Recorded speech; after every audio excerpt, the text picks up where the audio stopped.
Hello.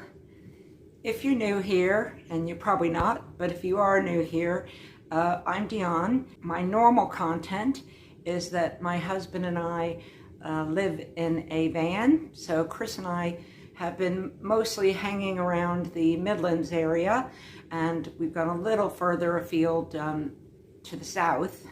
But I've had some medical issues, so we've had to stay in the area. But we do love to go and investigate villages and towns and castles and all sorts of things, coastlines.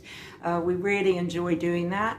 We do it very slowly, but we love it, and that's what our normal content is. And I'm currently in the US, and I'm visiting my parents and my brother. We've just had Thanksgiving and it was fantastic. The family all getting together and of course stuffing our faces and drinking wine, which I don't normally do in the UK, but when in Rome, so to speak, why not? I've been having a really nice time visiting with my family, but of course the content has completely changed. Chris is back in the UK looking after the van and other things. We do have a small car we travel with, and it needs a bit of work at the moment. So I just thought I'd come on today and just talk about a few things that I feel now that I'm back in the US. Just a few things that either I have picked up UK habits or I've kept some of my US habits, and there are some differences in the culture.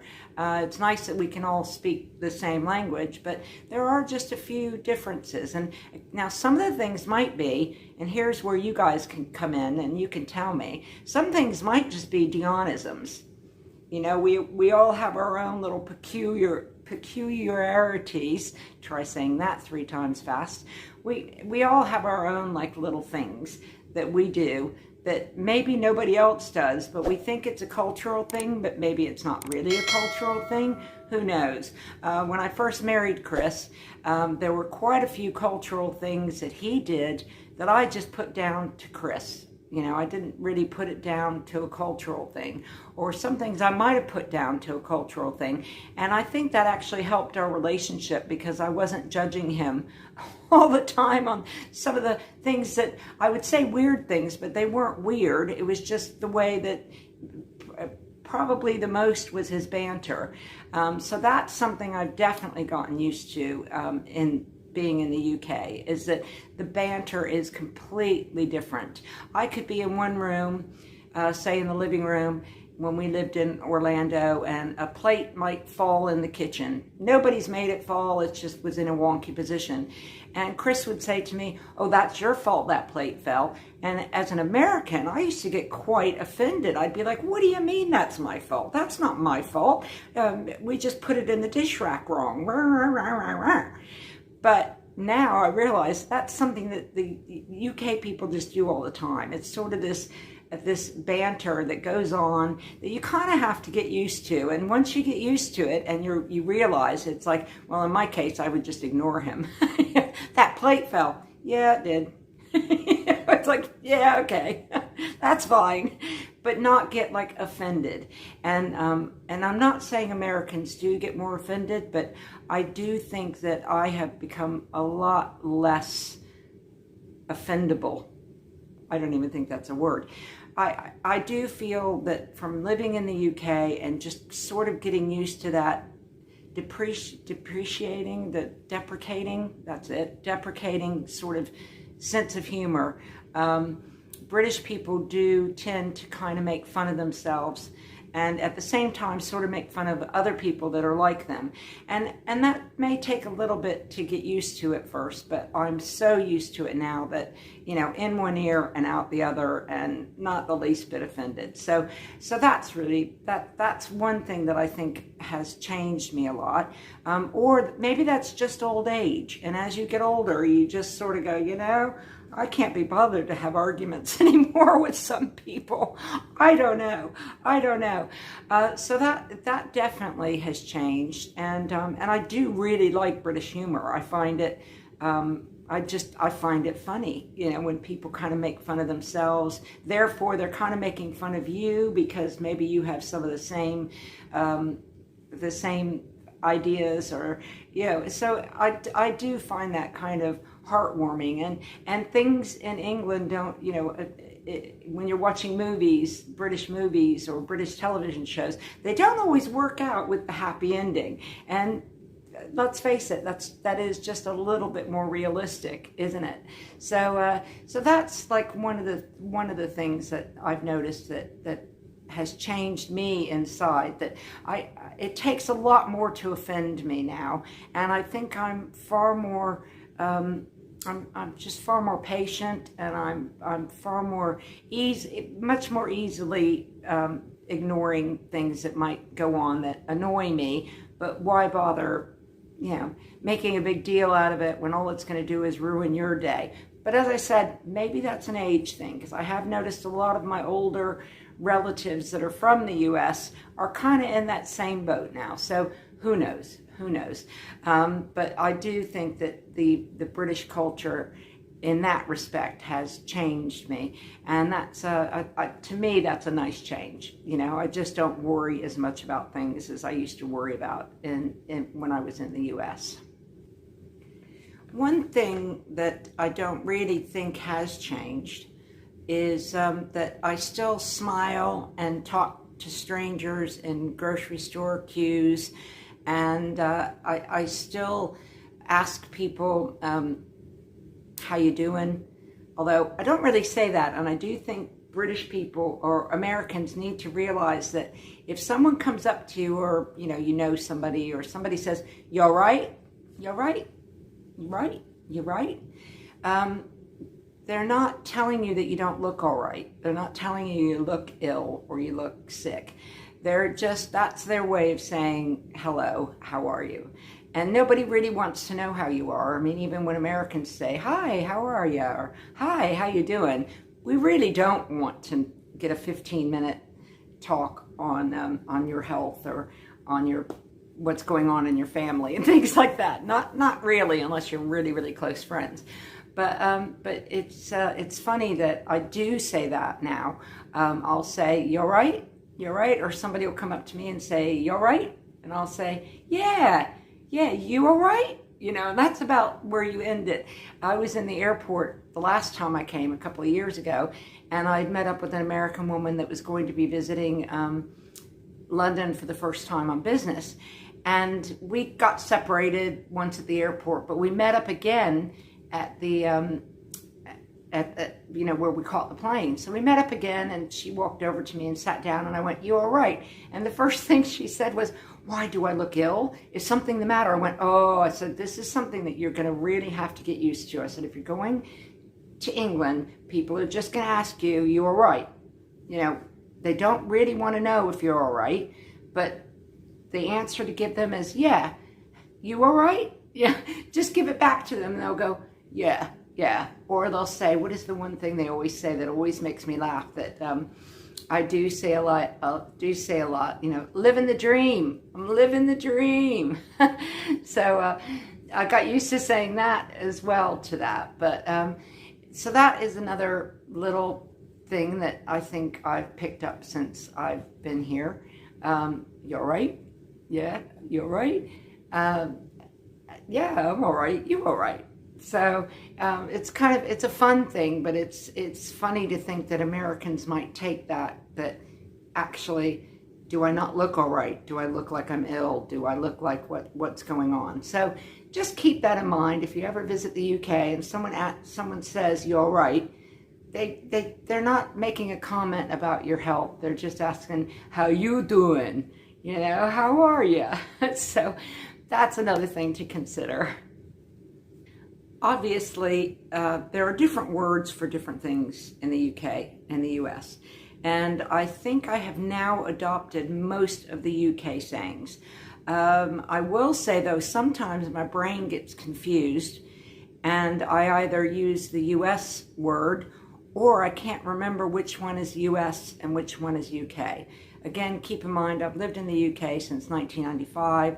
I was 35 when I moved over, so I had a lot of years of Americanisms, and I've now had a lot of years of Britishisms. So again, sometimes the words that just sort of confuse me. I would say probably the biggest word that has changed is garbage can and garbage. That to me just almost sounds like a French word now, garbage. I don't know why, but it does. So, we use the term bin, and I use the word bin most of the time. Now, occasionally the word trash will come out. I will say, oh, get rid of that trash. But that's not really, I believe, too much of a British word. We would just say, put that in the bin. And so that's definitely something that's changed for me. I was watching Evan Edinger, and he's great. He's from New Jersey, and he's lived in the UK for 10 years or 11, and he has his British citizenship now. And he said that the one word he could never get used to was the word toilet. I'm going to the toilet. I need the toilet. I'll be back. I'm going to the toilet. And he said that's just one word that he absolutely could not get used to. Well, I have to say, again, how many years I have now been in the UK, I use the word toilet all the time. But like him, he said it just sort of sounded gross, like I'm going to the toilet, and it's like, it does conjure these images of a actual toilet. But now that I have lived in the UK for so long, I say it all the time. I think when I first moved there, I tried to get used to saying loo, and I said loo most of the time. I'm going to the loo, and that was how I conveyed. Of course, I think Americans kind of overshare sometimes, and we probably say we're going to the loo when we don't need to. We could just say, excuse me a minute, and go to the loo. But I did use loo a lot. I still use that a bit, but toilet finally, after all this time, came into my vernacular and into my brain, and I say it now. So Evan, I know you'll never watch this video, but if you do, give it another 10 years, and I can guarantee you will probably be saying, I'm going to the toilet. It just hit you. Now, another word that I found I picked up, and it's not good that I picked this word up. Grammatically, it's not good. Now, I was actually an English major at university, and so getting things grammatically correct was quite important to me a long time ago. It's not really important to me now, as you can tell with my waffling, that I do make grammatical mistakes, and what the heck, as long as you understand me, that's really all that matters. But using the word brought and bought. Now, again, people in the comments, you can tell me that live in the UK, is this a Midlands thing because I lived in the Midlands since 1995, or is it an English thing? I'm not really sure. But the one thing that really bothered me was when people would say, and this is when I first moved there, and again, I was sort of the grammar queen, it would really bother me when people would say, I brought this at the store.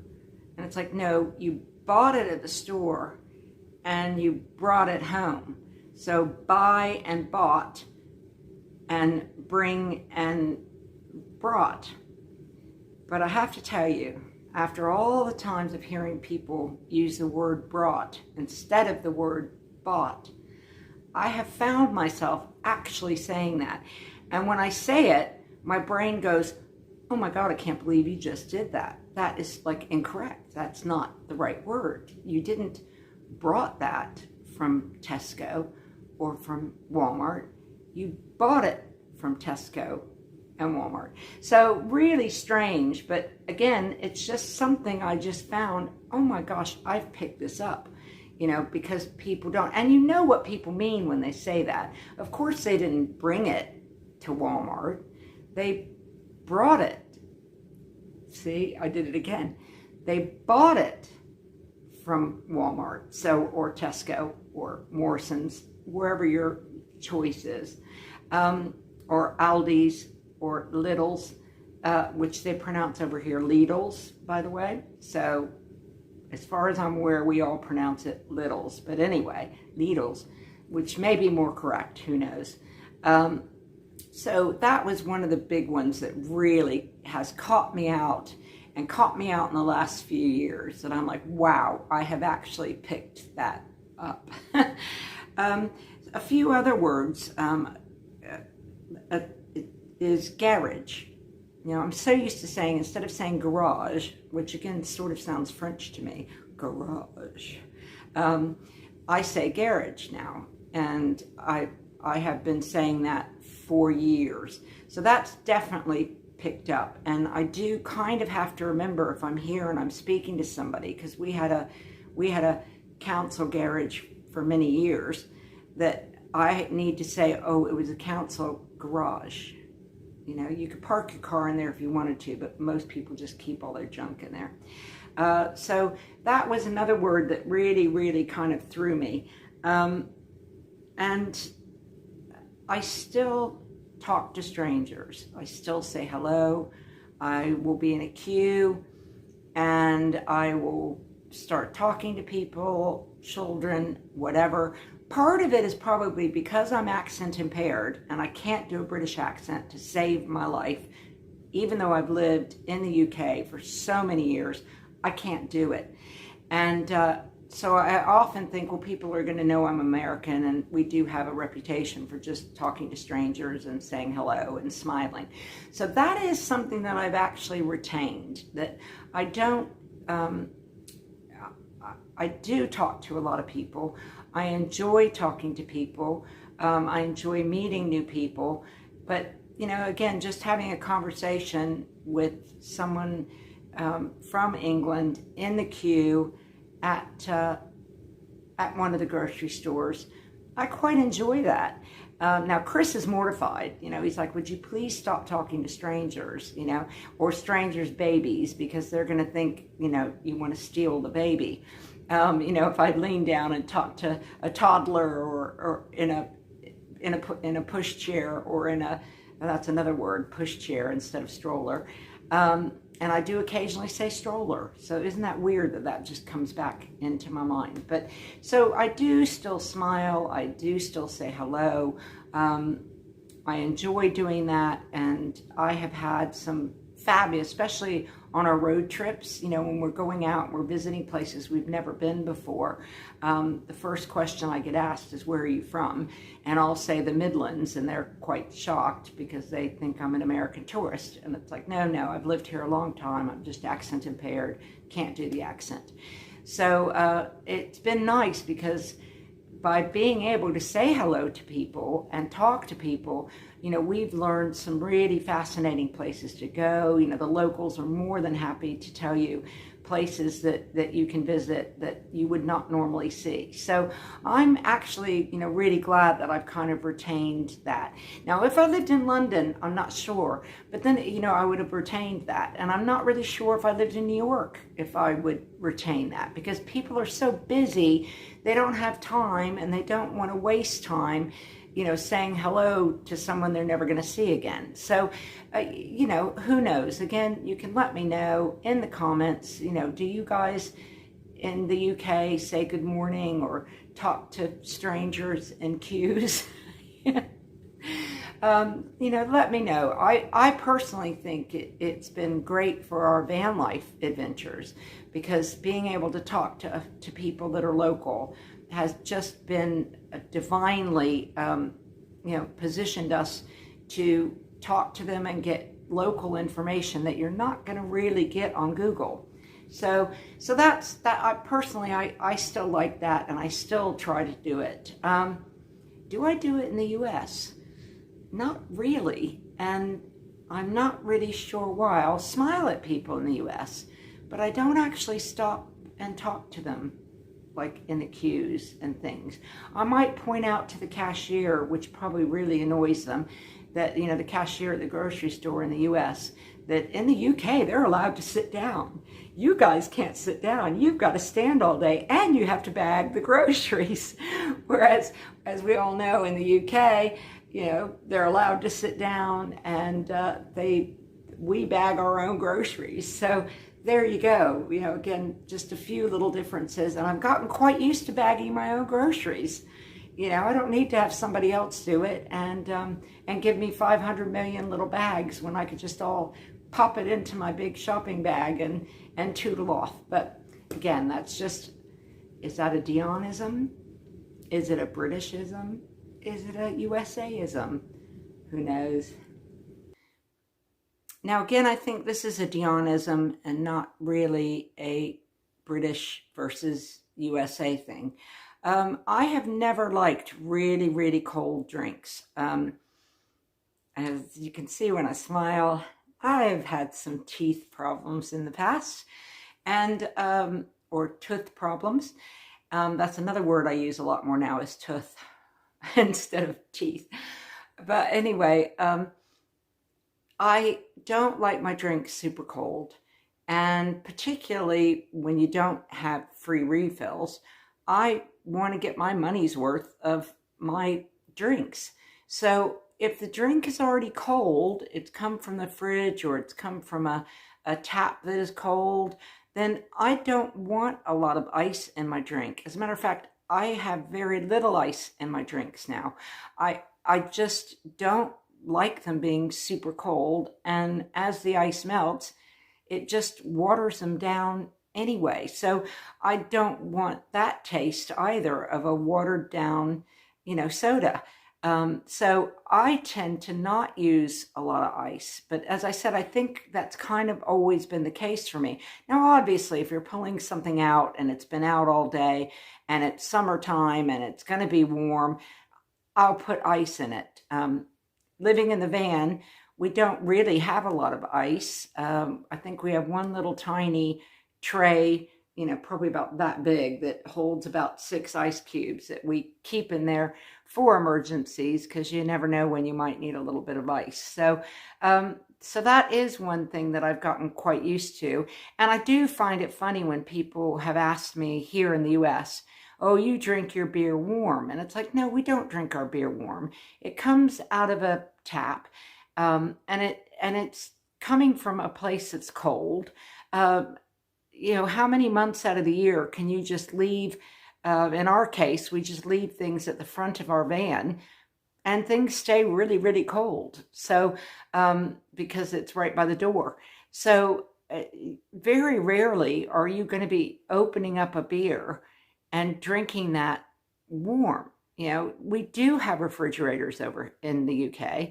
There is such a thing as a refrigerator, and most people keep their beer in a refrigerator. So when they open it, it's already cold. They don't need to worry about it. And if you are having it straight from the tap at a bar or a pub, then you're generally getting a cold beer. It's not warm.